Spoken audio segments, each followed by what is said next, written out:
Let me start with one question. And if you figure out the answer before the end of this video, believe me, your entire perspective on Elbaf and the ending of One Piece will change. What if the next battle in Elbaf isn't a battle of strength, not a clash of giants, but a battle for the very essence of humanity itself? Oda didn't set up this arc for decades without a purpose.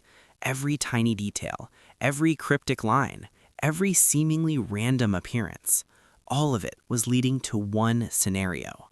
A scenario that forces Luffy for the first time to choose between winning and liberating. This isn't just a prediction, it's not a spoiler breakdown. This is the most likely path if Oda truly wants to put Luffy through the harshest test of his journey. A test that can't be solved with a punch. A test that doesn't shatter legends with brute force. A test that redefines what it truly means to be the god of liberation. Pay close attention here, because this is where an unexpected alliance may form. Luffy and his own rival. Luffy and an unexpected partner. Yes, I mean Luffy and Loki. If it happens, it won't just change the fate of Elbaf. It could reopen the secrets of the Void Century and reveal the two devil fruits that Rox D. Zebek wanted so desperately. And if you think this is only about Elbaf, then you're not seeing the full picture. Oda planted a subtle hint long ago about two fruits meant to change the world. One has already appeared, the other is still hidden. And here's the truth. These two fruits are the key to understanding why Imu is still alive, and why her end won't come through a strike or a revolution, but through the collapse of something she has controlled from the very beginning: willpower itself. If that grabbed your attention, if you want to see One Piece beyond who's stronger, then stay with me until the very end.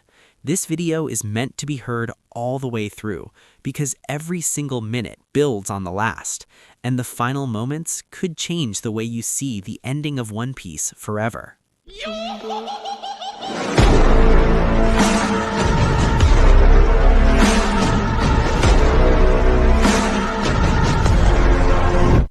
Now, after all these questions, after all these hooks, it's time to leave surface-level predictions behind and dive straight into the scenario itself.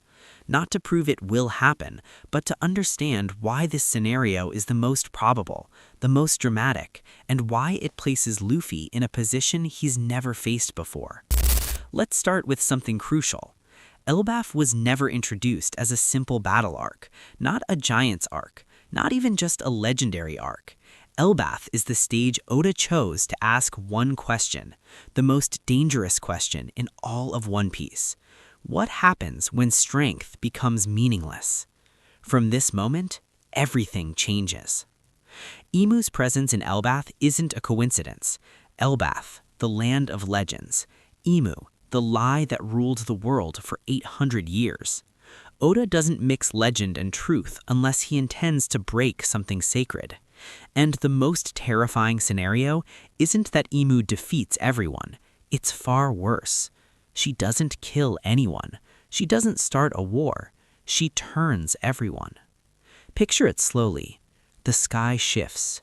Mysterious circles appear. The air becomes heavy, as if freedom itself has vanished. Then the infection spreads. Not with an explosion, but with a whisper.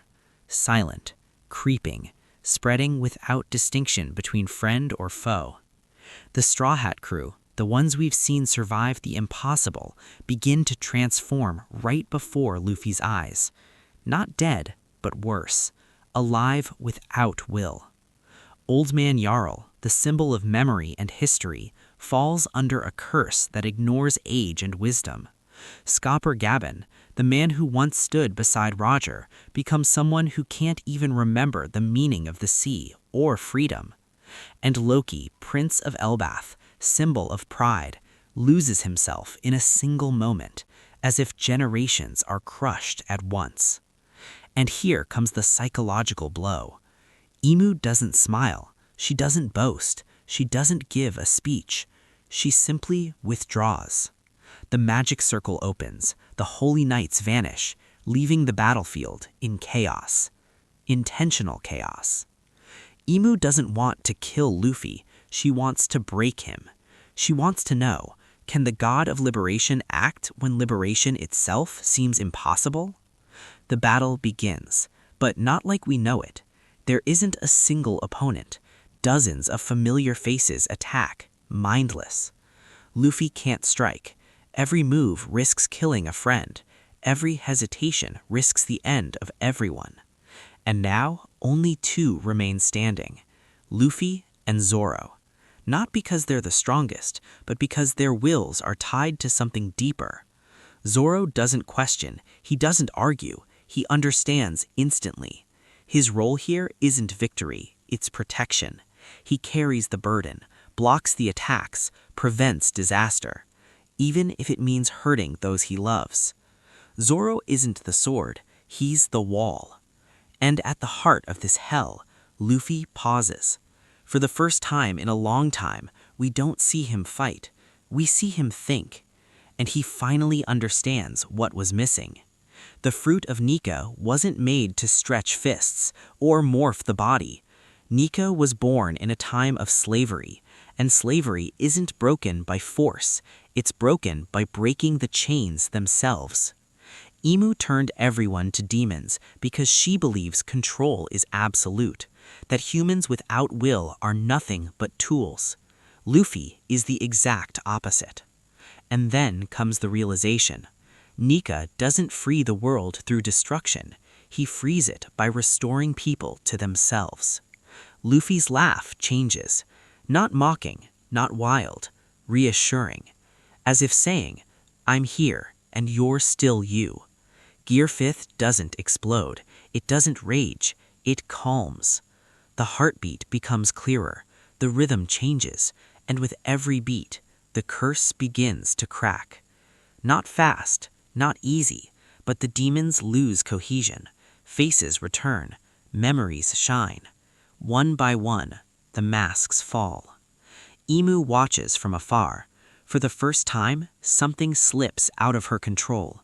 Not because Luffy is stronger, but because he is different. And here, the battle ends. Not with Imu defeated, but with her losing something far worse, certainty. If this scenario happens, we're not talking about a powerful scene, we're talking about a declaration. Luffy will not overthrow the world using the tools it expects, and the path of freedom will not be as bloody as predicted. Elbaf is not a giant's arc, it's a test arc, a test for the god of liberation himself. And if Luffy succeeds, he is no longer just a hero. He becomes the true threat to a world built entirely on fear.